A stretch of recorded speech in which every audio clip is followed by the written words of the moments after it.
ആശുപത്രികളിലും സർക്കാർ ഓഫീസുകളിലും നഗരസഭ ഭരണാധികാരികളുടെ ധിക്കാരപരമായ നടപടിയിൽ പ്രതിഷേധിച്ചുകൊണ്ട് ആറ്റിങ്ങലിൽ കോൺഗ്രസ് പ്രതിഷേധം. ആറ്റിങ്ങൽ മണ്ഡലം കോൺഗ്രസ് കമ്മിറ്റികളുടെ നേതൃത്വത്തിൽ നഗരസഭ ഓഫീസിന് മുന്നിലാണ് പ്രതിഷേധ ധർണ സംഘടിപ്പിച്ചത്. DCC general secretary P. Unnikrishnan dharna സമരം ഉദ്ഘാടനം നിർവഹിച്ചു.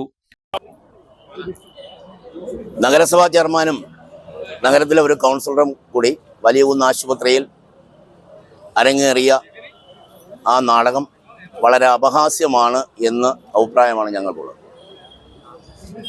കാരണം ആ കുട്ടി ട്യൂഷൻ സെൻറ്റർ, അത് DYFIക്കാരൻ നടത്തുന്ന ട്യൂഷൻ സെൻറ്റർ, അവിടെ നിന്ന് ആ കുട്ടിയെ എന്തോ കാര്യത്തിനൊരു അധ്യാപകൻ തല്ലി. അധ്യാപകൻ തല്ലിയതിനെ ഒരു വിഷയമായി എടുത്ത് ആ കുട്ടിയുടെ രക്ഷകർത്താക്കളാണ് പരാതി കൊടുക്കാൻ പോയെങ്കിൽ ശരി, ഇത് അങ്ങനെ ഒരു സംഭവം ഉണ്ടായി എന്ന് ആ കൗൺസിലറെ ഒരു ജനപ്രതിനിധി എന്നുള്ള രീതിയിൽ ആ വാർഡിൽ ഒരാളെ വിളിച്ചറിയിച്ചാൽ ഇപ്പൊ സ്വാഭാവികമായും ഒരു അടിപിടി അക്രമം ഉണ്ടായി. പോലീസ് എത്തുന്നതിന് മുമ്പ് വലിയകുന്ന് ആശുപത്രിയിൽ അല്ലെങ്കിൽ വേറൊരു ആശുപത്രിയിൽ ചെല്ലുകയാണ്. ചെന്നാൽ ആ ഡോക്ടർ കാണിക്കുന്ന ഡോക്ടർ ആ രോഗിയോട് ചോദിക്കുന്ന ഒരു ചോദ്യമുണ്ട്, എന്താണ് കേസുണ്ടോ, നിങ്ങൾ പോലീസ് സ്റ്റേഷനിൽ പോയോ? ആ ഒരു ചോദ്യമേ വലിയകുന്ന് ആശുപത്രിയിലെ ഡോക്ടർ ചോദിച്ചുള്ളൂ. അത് സ്വാഭാവികമായി ഒരു ഡോക്ടർ വരുന്ന പേഷ്യന്റിനോട് ചോദിക്കുന്ന ഒരു ചോദ്യമാണ് ഇത്തരം സംഭവങ്ങളിൽ. അത് ചോദിച്ചാൽ ഉടനെ നിന്നോട് ആരടാ പറഞ്ഞത് അങ്ങനെ ചോദിക്കാൻ എന്ന് പറഞ്ഞ് ആ ഡോക്ടറോട് ആ കൗൺസിലർ തട്ടിക്കയറുകയും, ആരാ പറഞ്ഞ കണക്ക് ഇല്ല കൂട്ടിരിക്കാൻ പോയ സ്ത്രീ ഇരട്ട പ്രസവിച്ചു എന്ന് പറയുന്ന പോലെ അറിയിച്ച ആരെയാ?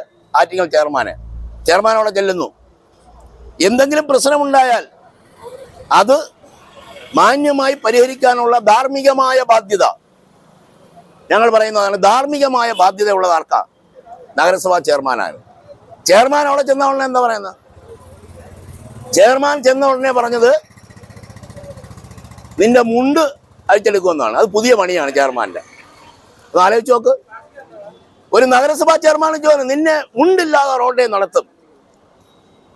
തൻ്റെ കീഴ് ജീവനക്കാർ ഒരു അവസ്ഥയെ പറഞ്ഞാൽ വലിയകുന്ന് ആശുപത്രിയുടെ ഭരണം നിർവഹിക്കുന്നത് മുനിസിപ്പാലിറ്റിയാണ്. നിയമം അനുസരിച്ച് നമുക്ക് വിട്ടുകിട്ടിയ അധികാരത്തിന്റെ പരിധിയിൽ വരുന്നതാണ് താലൂക്ക് ആശുപത്രി. അദ്ദേഹത്തിന്റെ ജീവനക്കാരനാണ് ഡോക്ടർ കണക്കനുസരിച്ച് പറഞ്ഞാൽ.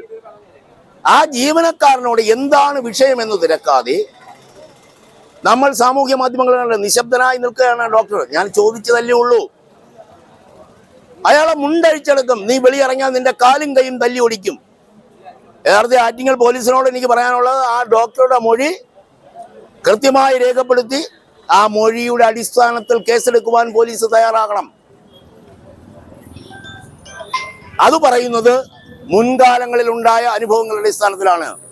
ഞങ്ങളുടെ പ്രവർത്തകൻ ആശുപത്രിയിൽ ഒരു രോഗിയോടൊപ്പം ചെന്ന് ആക്സിഡന്റ് പറ്റിയതാണ്, രോഗി കിടന്ന് വേദന കൊണ്ട് നിലവിളിക്കുന്നു എന്ന് പറഞ്ഞപ്പോൾ ആ ഡോക്ടറോട് അപമര്യാദയായി പെരുമാറിയെന്നും ആശുപത്രി ഉപകരണങ്ങൾ നശിപ്പിച്ചു എന്നും പറഞ്ഞ് കേസെടുത്ത് ആ യൂത്ത് കോൺഗ്രസ് മണ്ഡലം പ്രസിഡന്റിനെ 10 ദിവസക്കാലം ജയിലിലിട്ട ആളുകളാണ് അവർ.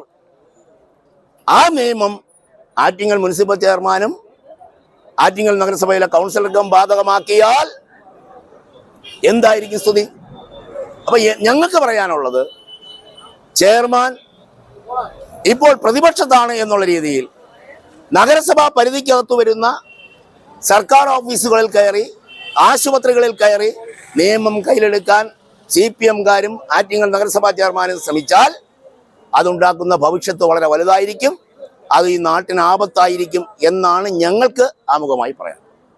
കോൺഗ്രസ് വെസ്റ്റ് മണ്ഡലം പ്രസിഡന്റ് RS പ്രശാന്ത് അധ്യക്ഷത വഹിച്ച യോഗത്തിൽ UDF നിയോജക മണ്ഡലം chairman advocate V. Jayakumar, DCC secretary TP Ambiraja, block president Vishnu N. S. Raghuram, P. Jayachandran Nair, K. Sathi, നഗരസഭാ കൗൺസിലർമാർ, DCC അംഗങ്ങൾ, ബ്ലോക്ക് മണ്ഡലം കോൺഗ്രസ് ഭാരവാഹികൾ, മഹിളാ കോൺഗ്രസ്, യൂത്ത് കോൺഗ്രസ് പ്രവർത്തകർ തുടങ്ങിയവർ പങ്കെടുത്തു. തലസ്ഥാന വാർത്തകൾ, Attingal.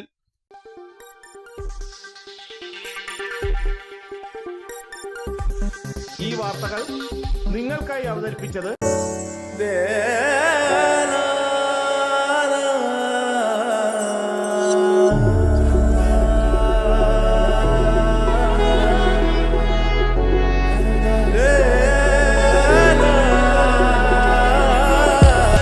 Indian fashion jewelry, wholesalers and manufacturers.